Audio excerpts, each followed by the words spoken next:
Pandemi özellikle Urfa ile ilgili gelinen noktayı konuşacak olursak Urfa'da Haziran ayına kadar ciddi anlamda bizim karantina tedbirlerini uygulamamız diğer illerden farklı olarak bizde bir ciddi anlamda avantaj sağladı.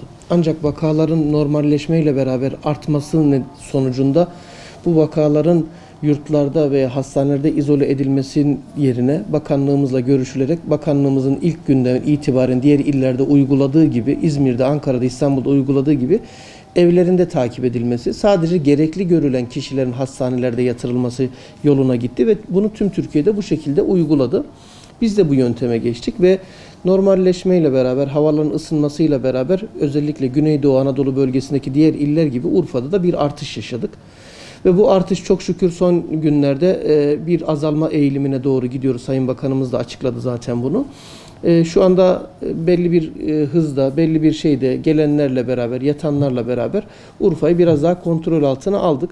Ama buradaki en önemli nokta yeni vakaların olmaması, yeni artışların olmaması ve rehavete kapılmamamız. Bizim maskemizi, sosyal mesafemizi ve dezenfeksiyon kurallarına uyarak bu süreci yönetmemiz.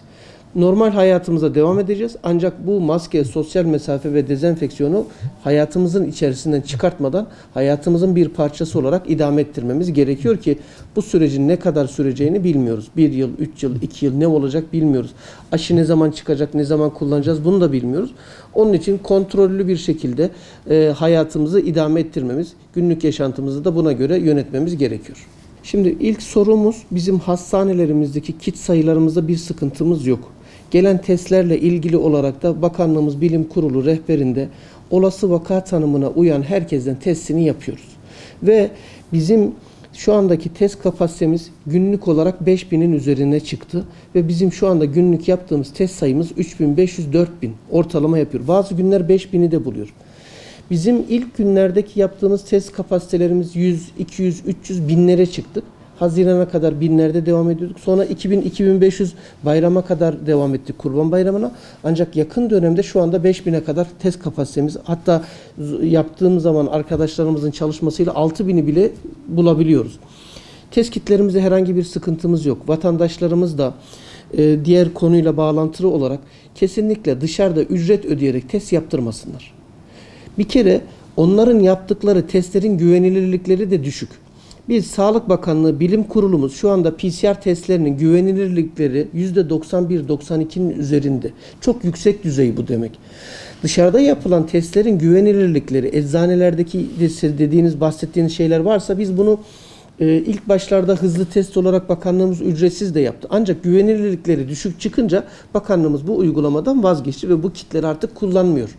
Onun için boşuna dışarıdan ücretli kit alıp veya ücretli para vererek test yaptırmaya gerek yok. Bizim hastanelerimizde de biz bunları ücretsiz olarak yapıyoruz ve bizim yaptığımız testlerimiz anında eğer virüs varsa onu tespit ediyor. PCR testleri dediğimiz ağız ve burundan aldığımız örneklerimiz, bunları yapıyoruz.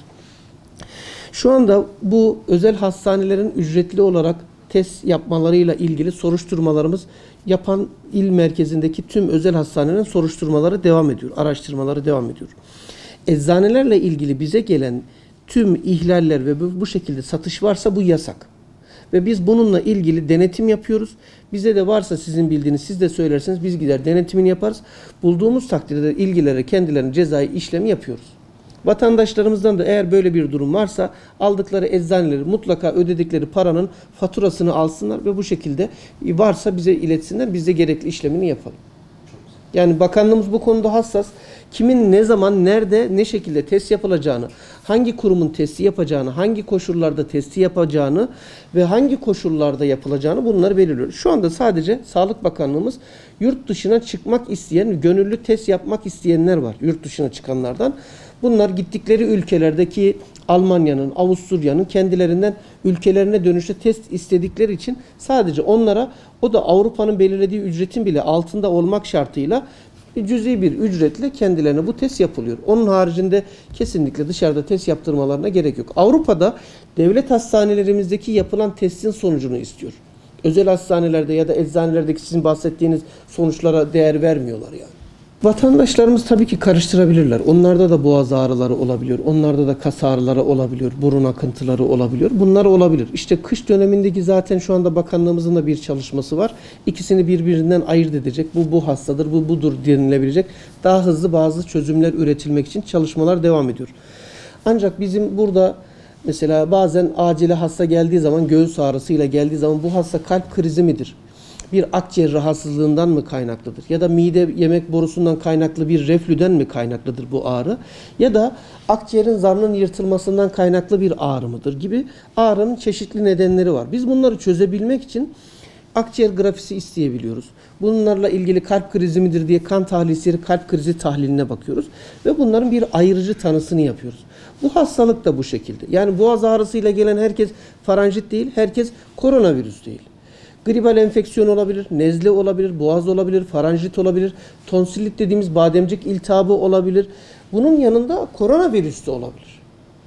Ama bunların şikayetleri dinleyerek ve belirtilerine bakarak burada özellikle tat koku almada bir ciddi azalmalar varsa, öksürük ateş eşlik ediyorsa bunlar biz yine de önümüzü kış tutup eğer yaz çıkarsa bahtımıza diyerek biraz daha tedbirli davranıyoruz. Bu hastalarımıza mutlaka koronavirüs testi yapıyoruz. Koronavirüs testi yapıyoruz.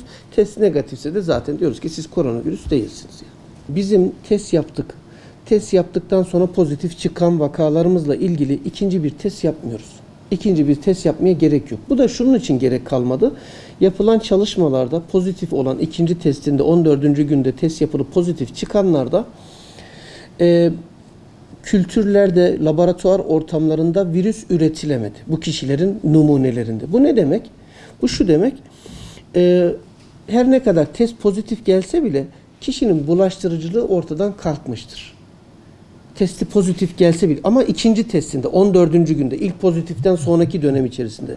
Yani bizim bazen çalıştığımız sistemler virüsün RNA virüsü olduğu için bunun özellikle genetik yapısını çoğaltarak var mı yok mudur diye bakın. Bu genetik yapının artıkları kalmışsa boğazımızda onlar da bunu bir pozitif teste neden olabiliyor. Ancak hastalık ortada yok, bulaştırıcılık yok.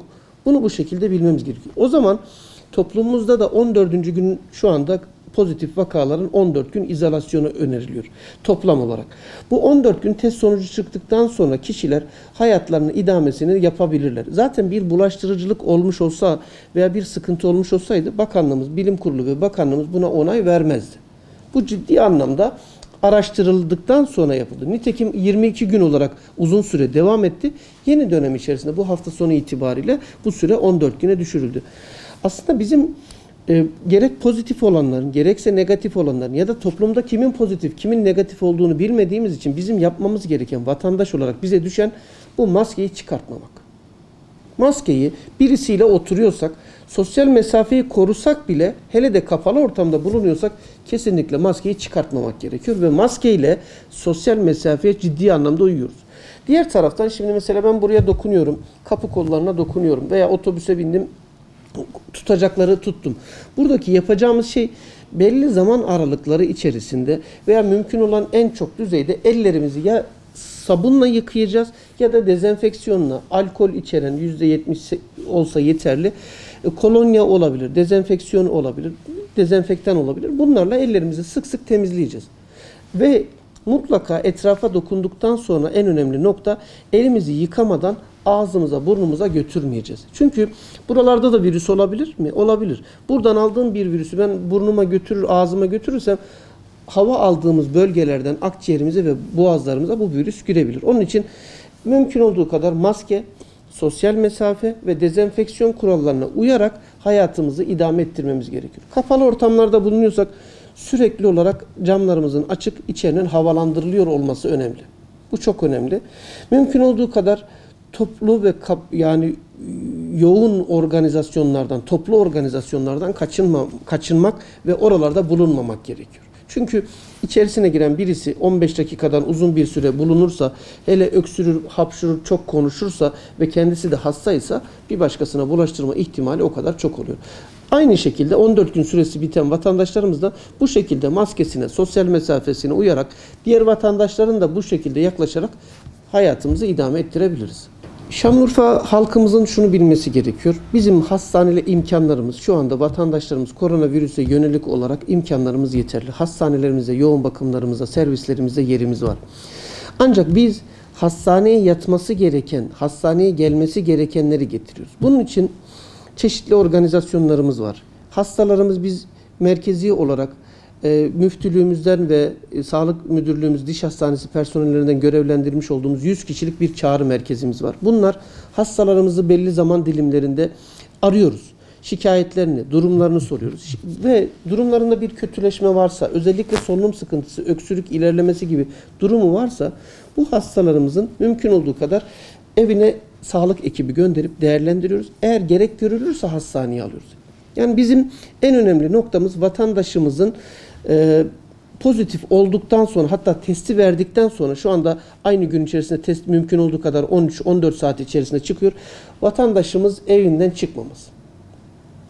Testi negatif gelecek bilmiyoruz. Test verenlerin de mümkün olduğu kadar test sonucu çıkana kadar evinden çıkmaması. Pozitif gelenlerin de bu süreyi 14 güne tamamlamasını istiyoruz. Bu bir başkasını korumak adına önemli. Evimizde de kalırken mutlaka kendimize ait bir oda, pozitif kişinin bir odasının olması, o odanın sık sık havalandırılması, yemeğinin kapısının önüne bırakılarak alınması ve dışarı lavaboya gidecekse ortak kullanım alanlarında da maskeyle mutlaka durması ve sadece o kişiye özel bir havlumuzun olması. El yıkadığı zaman, işte yüzünü yıkayıp abdest aldığı zaman da o havluyu kullanması onun için yeterli. Bizim hastalığımızın şunu bilmemiz gerekiyor. %80 iyi seyrediyor. Yani bu ne demek? Hastalarımız evlerinde bu hastalığı atlatıyorlar. Ancak çok az bir kısmının hastane ihtiyacı oluyor. Çok az bir kısmının da yoğun bakım ihtiyacı oluyor. Ama şu demek değil, rehavet anlamında bunu söylemiyorum. Biz hastanelerimize yatması gereken hastalarımızı geri çevirmiyoruz, yatırıyoruz. Evine gönderiyorsak bu vatandaşlarımız, bu kişilerimizin hastaneye yatmasına gerek yoktur. Hastaneye yatırmamız demek ilave olmayacak enfeksiyonlar kapması demek. Hastanelerin kendine ait ortamları var, sıkıntıları var, giren çıkanları var. O açıdan onları korumak adına evinde kendini izole etmesini istiyoruz. Ve mümkün olduğu kadar test veren vatandaşlarımız da varsa, verdikten sonra otobüsle dönecekler varsa kesinlikle otobüsle dönmesinler. Test yaptıkları yerdeki idare birimlerine, oradaki görevlilere mutlaka söylesinler. Oralardan biz araçlarla, valiliğimizin görevlendirdiği araçlarla kendilerini evlerine götürüyoruz. İmkanlar da aynı. Kamu görevlilerince gönderilen araçlar ve şoförlerle bunları evlerine götürürüz. Ancak bunu iyi suistimal etmeden gerektiği zaman kullanırsak tüm vatandaşlarımıza bu ihtiyacı karşılığında cevabını verebiliriz yani.